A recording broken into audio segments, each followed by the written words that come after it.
જય શ્રી કૃષ્ણ, જય માતાજી. કેમ છો બધા? દ્વારકાવાળો તમે બધાને ખુશ રાખે એવી જ એના પાસે પ્રાર્થના.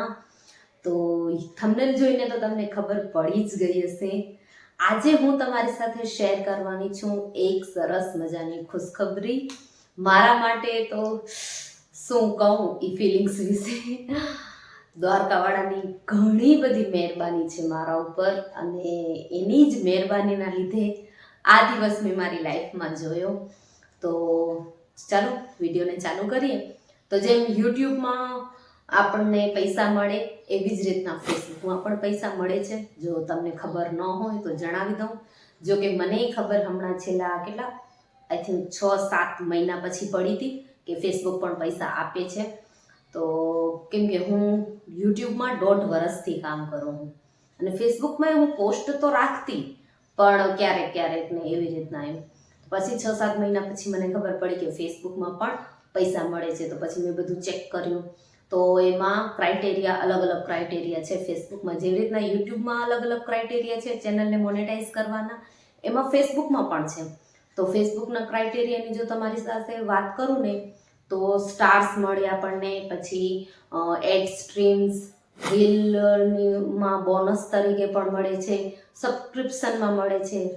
બાકી તમે એફિલિએટ માર્કેટિંગ તો કરી જ શકો છો, બરોબર, પ્રમોશન કરી શકો છો. ઘણા બધા રસ્તા છે. દરેકને અત્યારે લગભગ સુધી તો 90% માણસોને ખબર હોય જ છે. જો તમને ખબર ન હોય ને જાણવું હોય તો પ્લીઝ મને કમેન્ટ કરજો. હું તમારી કમેન્ટનો જરૂરથી જવાબ આપીશ, બરોબર. તો ફેસબુકમાં શું શું ક્રાઇટેરિયા હોય એના વિશે તમને વાત કરું ને, તો સૌથી પહેલાં તો સ્ટાર્સ માટે, કે આપણે લાઈવ સ્ટ્રીમિંગ કરીએ અને આપણા કામની આપણા વ્યુઅરને પસંદ આવે આપણું કામ, તો એ આપણને સ્ટાર્સ હલાવે, જે પૈસાના ફોર્મમાં જ હોય છે ફેસબુક તરફથી. તો એમાં આપણને પૈસા મળે છે. તો એના માટે 500 ફોલોવર્સ હોવા જોઈએ 30 દિવસની અંદર તમારી પાસે. પછી અને સૌથી પહેલાં તો એક અકાઉન્ટ હોવું જોઈએ, અને એ અકાઉન્ટ પ્રોફેશનલ હોવું જોઈએ. પ્રાઇવેટ અકાઉન્ટમાં કાંઈ નથી થતું, પ્રોફેશનલ અકાઉન્ટ હોવું જોઈએ. પ્રોફેશનલ મતલબ તમારે પબ્લિકલી હોવું જોઈએ. જો પ્રોફેશનલમાં તમને કન્ફ્યુઝન થતું હોય તો. ને એની હું તમને વાત કરું ને, તો 10,000 ફોલોવર્સ હોવા જોઈએ તમારી પાસે. 60 દિવસની અંદર 5 રીલ્સ એક્ટિવ હોવા, લાખ વ્યૂ આવેલા હોવા જોઈએ તમારા રીલ્સ ઉપર. એડમાં એવું હોય કે 6 લાખ મિનિટ હોવી જોઈએ તમારી રીલ્સ ઉપર, એટલો વોચ ટાઈમ તમને. અને સબસ્ક્રિપ્શન માટે પણ એવું છે કે 10,000 ફોલોઅર્સ હોવા જોઈએ, અથવા તો 250 રિટર્ન વ્યુઅરશિપ મળેલી હોવી જોઈએ. 1,80,000 મિનિટનો વોચ ટાઈમ અથવા તો મળેલો હોવો જોઈએ. તો આટલો બધો ક્રાઇટેરિયા છે ફેસબુકનો. તો મેં જ્યારે આ ક્રાઇટેરિયા જોયો, મારું ફેસબુકનું પેજ પબ્લિક જ હતું, તો મને એ તો ઉપાધિ હતી જ નહીં. મેં એને ડેશબોર્ડમાં ઘણા ટાઈમ પહેલાં ટ્રાન્સફર કરી દીધું હતું. ક્યારે ટ્રાન્સફર કર્યું એ મને યાદ નથી. તો પછી શું, બરોબર, એટલે એ તો મને ઉપાધિ હતી જ નહીં. પછી આ બધો ક્રાઇટેરિયા મેં જોયો ને, ત્યારે મને એમ થતું હતું કે આ તો યુટ્યુબથી પણ અઘરું છે. અને વિચાર આવતો હતો કે આ તો નહીં થાય ભાઈ સાહેબ. તો બસ એ વિચારી લીધું ને. પછી તોય હું શું કરતી, પોસ્ટ રાખતી.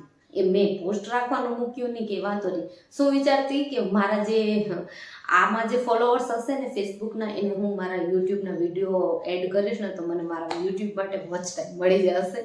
તો એટલે મેં એમાં પોસ્ટ રાખવાનું તો ચાલુ જ કર્યું.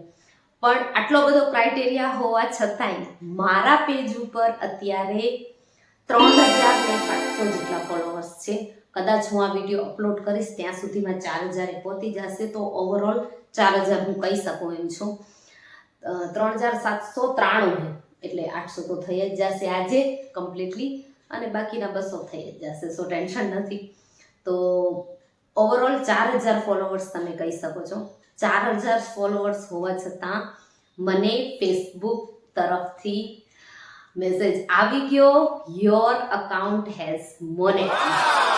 અને જે હું રાજી થઈ છું, શું કહું તમને.